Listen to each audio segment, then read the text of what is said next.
எல்லாருக்கும் வணக்கம். ஒன்றும் இல்லை, நீங்கள் தொடர்ச்சியாக மக்கள் மேடையில் பேசக்கூடியவங்க, நிறைய மக்கள் சந்திக்கக்கூடியவங்க, இவர்கள் தங்களோட வாழ்க்கையில் ஏற்பட்ட மாற்றத்தை பற்றி சொன்னாங்க. ஓரிரு வார்த்தைகள் தமிழ்நாடு பெற்றக்கூடிய வளர்ச்சி பற்றியும் தமிழக மக்கள் பற்றியும். கண்டிப்பா ரொம்ப மகிழ்ச்சியா இருக்கு, மனம் நிறைவா இருக்கு. ஏன்னா இந்த அரங்கம் முழுவதும் பெண்களால நிறைஞ்சிருக்கிற இந்த அரங்கத்தை பார்க்கும்போது அவ்வளோ மகிழ்ச்சியா இருந்தது. நான் உள்ள வந்த உடனே எல்லாரும் பெண்களா இருக்கீங்க அப்படின்றது, இங்கே வந்திருக்கிற உங்க எல்லாருடைய வாழ்க்கை பத்தின அவங்களுடைய போராட்டங்களை எல்லாத்தையுமே கேட்கும்போது கூட ஆமாம் இப்படித்தானே இருந்திருக்கிறார்கள், ஆனால் அவர்களுக்கு ஒரு வாய்ப்பு கிடைத்த போது எப்படியெல்லாம் வெற்றி கொண்டார்கள் அப்படின்றத பார்க்கும்போது இன்னும் மகிழ்ச்சியாக இருக்கிறது. இங்கே முதலமைச்சர் அவர்கள் உள்ளே போயிருக்கிறார் நினைக்கிறேன். மாண்புமிகு முதலமைச்சர் அவர்களுக்கும் துணை முதலமைச்சர் அவர்களுக்கும் என்னுடைய வணக்கங்களையும் இங்கே வந்திருக்கும் அனைவருக்கும் வணக்கங்களையும் சொல்லிக்கொண்டு, இங்கே எங்கள் கவிஞர், ஒரு திருநர் கவிஞர் லக்ஷ்யா மன்னார் அவர்களுடைய கவிதையில ஒரு வரியை நான் சொல்லணும்னு நினைக்கிறேன். பாலாதிக்க முட்களால் நித்தம் நித்தம் குத்தும் நீங்கள் எங்களிடம் எதிர்பார்ப்பது என்னமோ ரோசாப்பூவின் மென்மையத்தான். இந்த வரியில மிக மிக அர்த்தமுள்ள ஒரு வரி. இந்த சமூகம் பெண்ணுக்கு எப்படியாக இருக்கிறது என்றால், முன்னெழுந்து பின்னொருங்கும் இந்த பெண் தொடர்ந்து தன்னுடைய குடும்பத்துக்காக தன்னுடைய மக்களுக்காக பணியாற்றி கொண்டே இருக்க வேண்டும். ஆனால் அவர்களுக்காக யார் என்ன செய்வார்கள் என்கிற பொழுதுதான் மிகப்பெரிய கேள்விக்குறியாக இருந்துள்ளது. இங்கே இருக்கிற அனைவருமே உங்களுடைய தாய இன்னைக்கு போய் பார்த்துட்டு, பெண்களாக இருக்கட்டும், இந்த நிகழ்ச்சியை பார்த்துக்கிட்டு இருக்கிற ஆண்கள் மிக முக்கியமாக உங்க வீட்டுக்கு போயிட்டு உங்க அம்மாவுடைய இரு கரங்களையும் பற்றி கொண்டு நீங்கள் ஒரு கேள்வி கேட்க வேண்டும். அம்மா நீ எப்படி இருக்க? அந்த ஒரு கேள்விக்காக ஒவ்வொரு பெண்ணினுடைய மனமும் ஏங்கிக் கொண்டே இருக்கிறது என்பது இன்றும் ஒரு உண்மையான ஒரு விஷயம் இன்று. ஆனால் 4 ஆண்டு காலமாக ஒரு முதல்வர் எளிமையான குடும்பத்தில் இருக்கின்ற, முன்னேற்றம் இல்லாத, பொருளாதார ரீதியில் பின்தங்கி இருக்கின்ற ஒவ்வொரு பெண்ணின் இரு கரங்களையும் பற்றி கொண்டு சொல்கிறார், உங்களுக்கு நான் இருக்கிறேன், உங்களுக்காக நான் 1000 ரூபாய் தருகிறேன். இங்கே சொன்னது போல ஒரு 1000 என்ன செய்துவிட முடியும் அப்படி என்பது அல்ல. அவர்களுக்காக ஒரு 1000 ரூபாய் தருவதற்காக ஒரு அரசு இருக்கிறது. உங்கள் அப்பாவுடைய சம்பாத்தியத்திலோ இல்ல உங்களுடைய மகனுடைய வருமானத்திலேயோ அல்ல, உங்களுக்காக உங்களுடைய உரிமை தொகையை நாங்கள் கொடுத்து கொண்டிருக்கிறோம். நீங்கள் அதை வைத்து எது வேண்டுமானாலும் செய்து கொள்ளலாம் என்று இரு கரங்களும் ஒவ்வொரு மாதமும் பற்றி கொண்டு நமது முதல்வர் அவர்கள் தந்து கொண்டிருக்கிறார்கள். அதுதான் மிக உன்னதமானது. அந்த உதவியை பெற்றுக்கொண்ட இந்த மகளிர், இங்கே வந்திருக்கிற அனைத்து மகளிரும் இந்த சமூகத்துல வெற்றி அடைஞ்சவங்க அப்படின்னு பார்க்கும்போது நம்ம 50% வெற்றி அடைஞ்சவங்க இருக்காங்க அப்படின்னு சொல்லுவாங்க பெண்களை பார்க்கும்போது.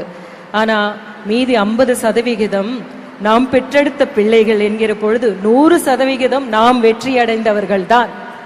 ஆனால் பெண்களுக்கு ஒரு வாய்ப்பு வருகிறதா, பெண்களுக்காக ஒரு விஷயத்தை செய்கிறார்களா என்கிற பொழுது அது கேள்விக்குறியாக இருக்கிற பொழுது இப்படி ஒரு தொகை, இப்படி ஒரு உரிமை, உங்களுடைய உரிமை என்று சொல்லும் இந்த வார்த்தைகள், இந்த செயல்களை பாராட்டாமல் இருக்கவே முடியாது.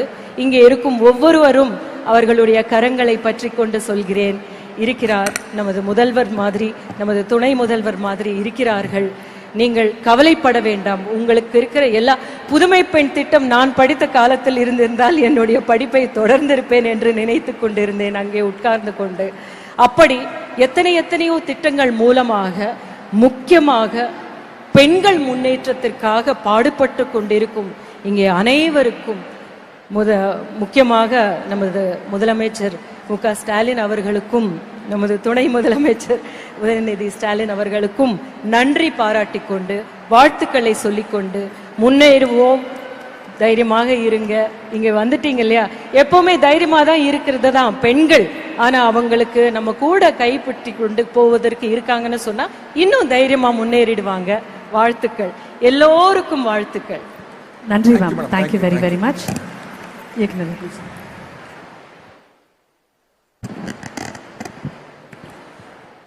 எல்லாருக்கும் வணக்கம்.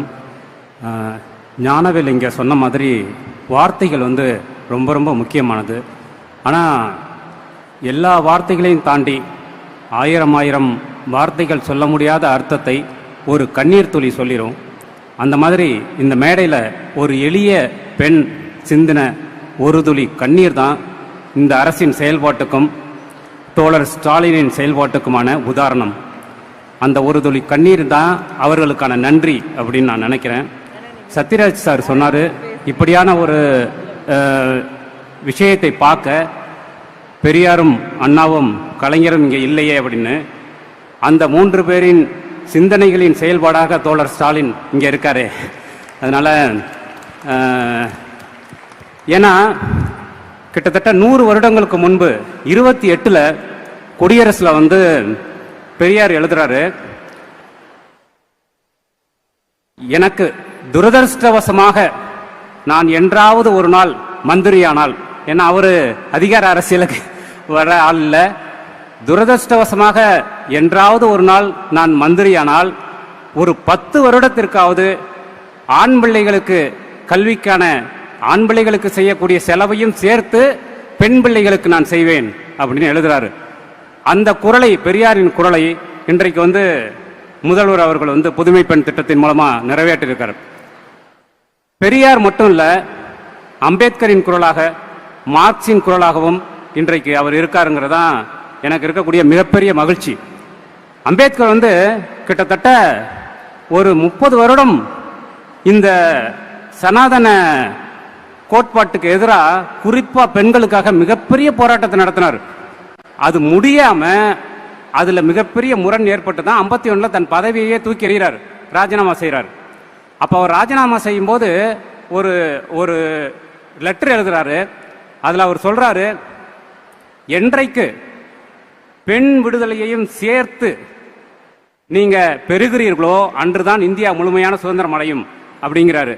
சோ இன்றைக்கு அந்த அம்பேத்கரின் குரலையும் சேர்த்து 89 பெண்களுக்கான சொத்துரிமையை முழுமையாக இந்தியாவிற்கே முன்மாதிரியாக கொண்டு வந்தது வந்து கலைஞர் தான்.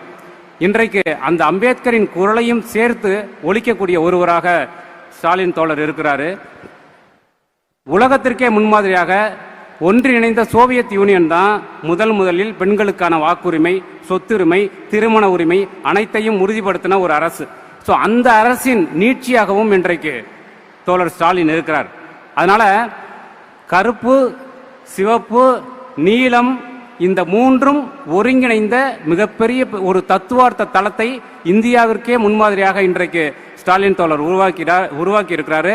அதனுடைய வெளிப்பாடுகள் தான் இந்த திட்டங்கள். இதை நான் வந்து சம்பிரதாயமா சொல்லல, இந்த விழாவுக்கு நான் சம்பிரதாயமாகவும் வரவில்லை.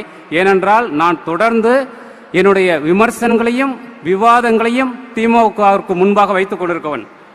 அதையும் வந்து ஆரோக்கியமாக அவர்கள் எடுத்துக்கொண்டு அதையும் சேர்த்து தனது பயணத்தை ஒரு மிகப்பெரிய நீட்சியாக இன்றைக்கு நடத்தி கொண்டிருக்கிறார் தோழர் ஸ்டாலின்.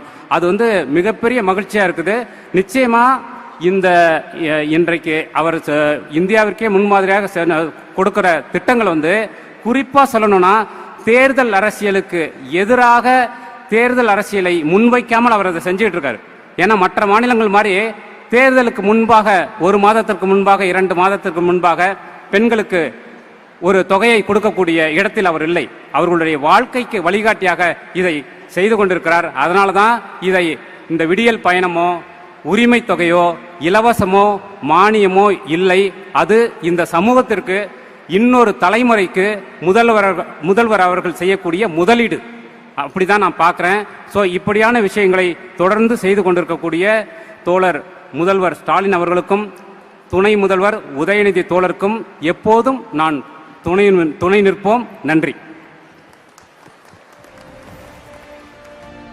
நன்றி நன்றி சார், நன்றி மேம், தேங்க்யூ ஸோ மச், நன்றி, தேங்க்யூ, நன்றி சார், தேங்க்யூ. தேங்க்யூ. பெண்கள் அனைவருக்கும் மனமார்ந்த நன்றிகள்.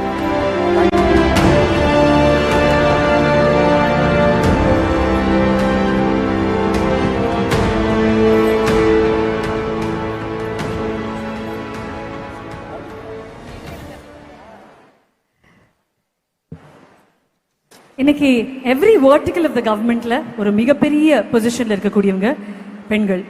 இந்த அதிகாரிகள் அங்க இருக்காங்க அப்படின்றதுனாலே we feel very safe. பெண்களாக நம்ம போய் ஒரு விஷயம் பேசணும்னாலும், நமக்கு ஒரு விஷயம் வேணும்னாலும் தைரியமாக கேட்கக்கூடிய ஒரு இடத்தில் நிறைய பெண்கள் இருக்கிறதுக்கு காரணம், ஏன்னா தமிழ்நாடு அரசுல பெண் அதிகாரிகள் எக்கச்சக்கமாக இருக்காங்க. அவங்க இன்ஃபேக்ட் 57%, 57% பெண்கள் தான் நிர்வாகத்தை கவனிக்கிறாங்க அப்படின்றது நமக்கு மிகப்பெரிய பெருமை. அது இந்த அரசுல தான் நடக்குது அப்படின்றது ரொம்ப ரொம்ப ஸ்பெஷலான ஒரு விஷயம். அண்ட் இந்த அழகிய தருணத்துல எல்லா ஆபீசர்ஸும் ப்ளீஸ் மேடைக்கு வருமாறு அன்புடன் கேட்டுக்கொள்கிறோம்.